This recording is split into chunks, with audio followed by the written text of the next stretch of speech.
Himalaya television इन्डियन.com युट्युबमा चाहिँ share गरिहाल्नुला। यो मेडिकल कलेजको लागि बनाइएको अहिलेसम्म मेडिकल चलेको छैन, बडा अस्तव्यस्त छ भन्ने सुनेर हामी यहाँभित्र के छ त भनेर देखाउन आएका छौँ। हेर्नुहोस् त कति विशाल फेरीमा फैलिएको छ यो नेपाल सरकार स्वास्थ्य तथा जनसङ्ख्या मन्त्रालय गेटा अस्पताल।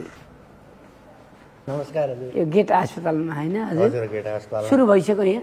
सुरु भएको छ। भरत सर हो सञ्चालनमा आइसक्यो सर? सञ्चालनमा आइसक्यो सर। कहिलेबाट सञ्चालन ठ्याक्कै गत वर्ष कार्तिक 1 गतेदेखि ओपिडी सुरु गरे हो। 600 शय्याको अस्पताल हो। यो नेपालकै सबैभन्दा ठुलो? नेपालकै सबैभन्दा ठुलो हो सर। यति ठुलो संरचना भइसकेको छ, अझै विद्यार्थी पढाउन पनि सुरु भएको छैन। भौतिक संरचना तयार भएर मेडिकल कलेज पूर्वाधार निर्माण विकास समिति भन्ने छ, उहाँलाई बुझाएको अवस्था छ। हामीलाई पनि अर्को व्यवस्था नहुन्जेलसम्म भनेर अस्पताल भवन लगायतका 6वटा भवनहरू परे गर्न दिएको छ सर। हामीले स्वास्थ्य मन्त्रालयबाट सङ्घीय अस्पताल हो, अस्पताल मात्रै सञ्चालन गरिएको छ। उता पढाइ हुने विश्वविद्यालय अथवा यसको नाम के हुने भन्ने टुङ्गो लागेकै छैन। विद्यार्थीहरू आएर पढाइ हुन त टाइम नै लाग्छ सर। कसै विदेशी सङ्घ संस्थाबाट सहयोग होइन, नेपाल सरकारको शिक्षा मन्त्रालयको आफ्नै बजेटबाट। कति बिघामा फैलिएको छ? 84 बिघामा एउटै अस्पतालको लागि गेटामा। नमस्कार हजुर, नमस्कार। यो हजुरको कार्यक्रम चाहिँ हेर्छौँ, रमाइलो लाग्छ। म ल्याब टेक्निसियन महेशराज जोशी हो सर। म प्रयोगशाला कर्मी हो। तपाईँ घर बझाङ हो? मेरो घर बझाङ हो नि। बझाङ कतिहरू? दुर्गाथली गाउँपालिका जुजी। गेटा अस्पताल यति धेरै संरचना गत वर्ष आउँदा पनि यस्तै सम्पन्न भइराखेको जस्तो मलाई लाग्थ्यो। के हो अलिकति भनिदिनुहोस् न। संरचना बनेको हो नबनेको होइन। संरचना बन्ने बित्तिकै सबै अस्पताल सुरु हुनुपर्छ भन्ने आधारभूत चेक जाँच गर्नलाई मेसिनहरू पनि उपलब्ध हुनु पर्यो एउटा। अर्को कुरा ती मेसिन चलाउने कर्मचारी पनि हुनु पर्यो। जागिर पाइएन भनेर रो र को हलोमा चाहन यत्रो युवा शक्ति छ, जानेको छ, कर्मचारी पुगे होइन? कर्मचारी पुगेको छैन सर। आर्थिक वर्षमा मात्रै हामीसँग उपलब्ध भएको बजेटले मेसिनहरू किनेर जडान गरेर तयारी अवस्थामा राखेको अवस्था छ। त्यो सञ्चालन गर्नलाई अथवा 300 बेड अथवा 600 बेड हुने जो छ नि, अनुमति पनि दिनु पर्यो मन्त्रालयले। त्यो दिन बाँकी हो सर, भएको छैन। मन्त्रालयले किन देखाएन? यो आधारभूत आवश्यकताभित्र जे हुनुपर्ने हो त्यो नपुग्यो। यति ठुलो संरचना भइसक्यो, चाहिने भित्र ल्याब टेक्निसियनलाई चाहिने पूर्वाधारहरू, ती सबै चिजहरू, इक्विपमेन्टहरू कसै कारण ढिलाइ भएको? इक्विपमेन्टहरू छ, ढिलाइ भएको छैन। केही झगडा परेर अथवा कोहीको मन नमिलेर कोहीको मन भाङ्गिएर त यो अत्र त्यत्र भयो होइन नि? त्यो त होइन सर, त्यो त नहोला। 1-2 वर्ष पहिला हामी आउँदा पनि यो यस्तै घरहरू भइरहेको थियो होइन सर? हजुर, त्यति बेला पनि बन्दै थियो होला, सबै संरचना पुरा भइसकेको थिएन कि सर। इन्जिनियर साहब उहाँलाई सबै कुरा राम्रो बनाउनु भएको छ, धन्यवाद। यति ठुलो सम्भावना बोकेको छ, यहाँ हजार विद्यार्थीले पढ्नको लागि यति ठुलो संरचना भएको छन्।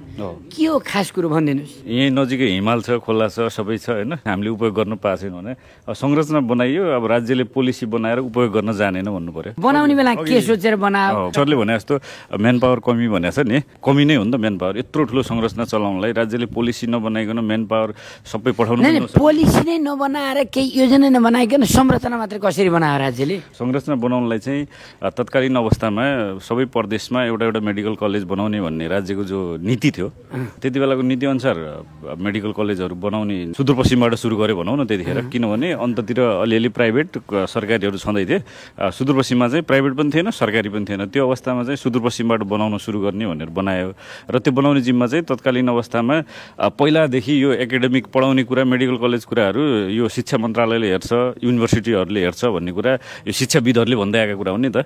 नेपालमा त अब मेडिकल सेक्टरको एकाडेमिक पनि स्वास्थ्य मन्त्रालयले नै पढाइरहेको, कोर्स डिजाइन करिकुलम सबै स्वास्थ्य मन्त्रालयले गरिरहेको। शिक्षा मन्त्रालयले आफूले करिकुलम सहित आफ्नो तरिकाले पढाउनलाई चाहिँ आफ्नो इन्फ्रास्ट्रक्चर बनाउनुपर्छ, आफ्नो मेडिकल कलेज बनाउनुपर्छ भनेर यो सुरु गर्यो। पहिलो चरण, दोस्रो चरण, तेस्रो चरण बनाउँदै गयो। सुरुमा बेसिक इन्फ्रास्ट्रक्चर भनेर बनायो। बेसिक भन्नाले आधारभूत अस्पताल बनाऊ, प्रशासन बनाऊ, कलेज बनाऊ, अनि त्यसपछि फर्दर गर्दै गरौँला, पोलिसी बनाउँदै चलाउँदै अगाडि बढाउँला भन्ने थियो। कसले हो त्यो गरेको? सुरुवात त अब पहिले भएको 69-70 मा होइन। कसले गर्यो त्यो मान्छे? अहिले होला त्याउँदै, त्यसको मन दुख्दैन होला? यो योजना ल्याउनलाई कर्मचारी होलान्, नेताहरू होलान्, पोलिसी मेकरहरू होलान्, धेरै मान्छे होलान्। शिक्षा मन्त्रालयले फन्डिङ गरेर झन्डै आज 7 अर्ब खर्च भएको यो संरचना बनाइरहँदाखेरि संरचनालाई नजिकबाट नियालेको, बेला बेला भ्रमण गरेको हाम्रो माननीय मन्त्री गिरिराज मणि पोखरेल यसको बारेमा जानकार हुनुहुन्छ र यस्तै संरचना उहाँ अहिले बर्दिवासमा पनि बनाउनलाई फाइल बोकेर आफै मन्त्रालय हिँडिराखेका देखिन्छन्। त्यतिखेर उहाँको योजना के थियो, अब त्यो मन्त्रालयको आफ्नो पोलिसी के थियो, धेरै कुरा उहाँबाट पनि बुझ्न सकिन्छ। उहाँभन्दा पछाडिकाले आएर यस्तो भयो भन्ने गर्छन् कि नै? भएन, त्यो त व्यक्ति पछि उसले बनाएको भन्ने होइन, त्यस्तो उसले बनाएको भन्दा पनि नेपालमा स्थायित्व भन्ने कुरा छैन नि त। अघिल्लो मन्त्रीले गरेको कुरालाई कन्टिन्यू गर्नुपर्छ, चलिरहेछ भन्ने कुराको प्र्याक्टिस देखिँदैन के। मैले किन यसो भनिरहेको छु भने नयाँ मन्त्री हुनुभएको थियो मान्य सुमना श्रेष्ठ, उहाँको बुझाइ फरक थियो कि फेरि। के भन्नुभयो उहाँले? किन हामीले यसको पछाडि लाग्ने, शिक्षा मन्त्रालय यो काम गर्ने नै होइन, यो त स्वास्थ्यले गर्ने हो भने अब यसरी गरियो लिङ्गरिङ हुँदै गएको हो कि। सुरुवात गरेको मान्छे सधैँ रहिरहेन। गिरिराज मणि फेरि त्यो कुर्सीमा आउने सम्भावना छ कि छैन भनेर जाने। अनि अहिलेका विद्या भट्टराईहरू के गर्नुभएको छ? उहाँले त कतिको जानकारी राख्नु भएको छ थाहा छैन होइन यो विषय। तपाईँहरू घचघच्याउन जानु न, रुँदैन मन यत्रो बनाएर। बिल्कुल जान्छ। यो 7 अरब पनि उही विदेशीले दिए ऋण हो कि नेपालको? होइन, एकदम गरिबका बच्चाहरूको शिक्षा मन्त्रालयले शिक्षकको भत्ता, त्यो खाजा खर्च, विद्यार्थीलाई कालीकोट बाजुरातिर दिने खाजा खर्च, यस्ता यस्ता पैसा कटौती गरेर बचाएर पुँजीगत बजेट निर्माण गरेर बनाएको। शिक्षा मन्त्रालयसँग पुँजीगत बजेटै कहाँ हुन्छ? त्यस्तो शिक्षा मन्त्रालयले बनाएको संरचना हो नि त यो। तपाईँ आफै इन्जिनियर? म आफै इन्जिनियर। म शिक्षा मन्त्रालयको योजना हेरिरहेको धेरै वर्ष पनि भयो। किन नहुनु, म त स्थानीय मान्छे हो, यही ओडावासी हो होइन।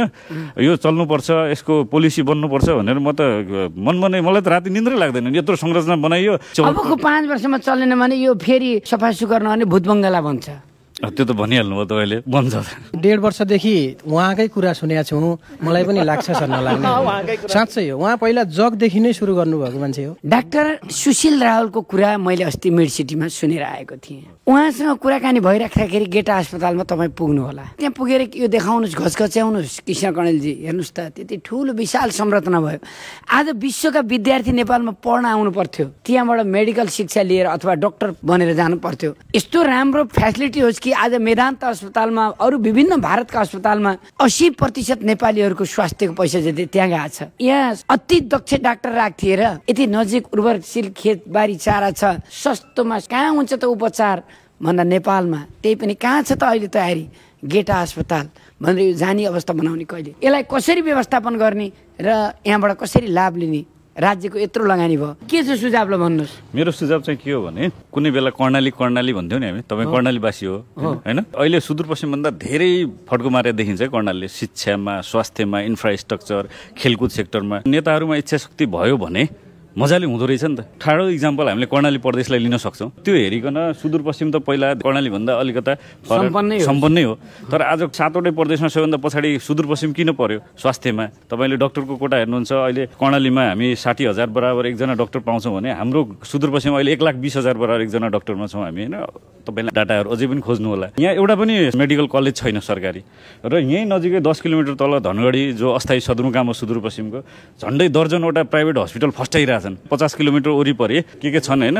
खटीमा यति धेरै हस्पिटल छ, तपाईँ त्यहाँ यदि हस्पिटल भिजिट गर्नुभयो भने त्यहाँ नेपाली बोल्छन् सबै, किनभने त्यहाँ पेसेन्ट मात्रै नेपाली मात्रै जान्छन्, त्यहाँका कर्मचारीदेखि सबैले नेपाली बोल्छन् कि। पैसा पनि त्यो हस्पिटलमा नपर्यो ल नेपाली नै राखेर जाऊ भन्ने अवस्था आउँछ कि त्यहाँको अस्पतालमा। नभए नेपाली पैसा से भी उपचार हो जाएगा, आइएगा हमारे अस्पतालमा भने प्रचार प्रसार अब के गर्नु त। यो अस्पताललाई चलाउँदाखेरि हामीले सरकारलाई कति रेभिन्यू जेनेरेट गर्न सक्छौँ भन्ने एउटा ज्वलन्त उदाहरण धेरै पुरानो नेत्रज्योति सङ्घले चलाइरहेको आँखा अस्पताल यहीँ अगाडि छ। यत्रो अस्पताल चलिसकेपछि त दिल्लीभन्दा यतापट्टि, दिल्ली नै हो नि त पुग्नुपर्ने ठुलो अस्पताल, त्योभन्दा यता बोर्डर युपीमा, यता उत्तराखण्डमा नजिकमा ठुलो हस्पिटल छैन। यो बराबर हाम्रो होइन।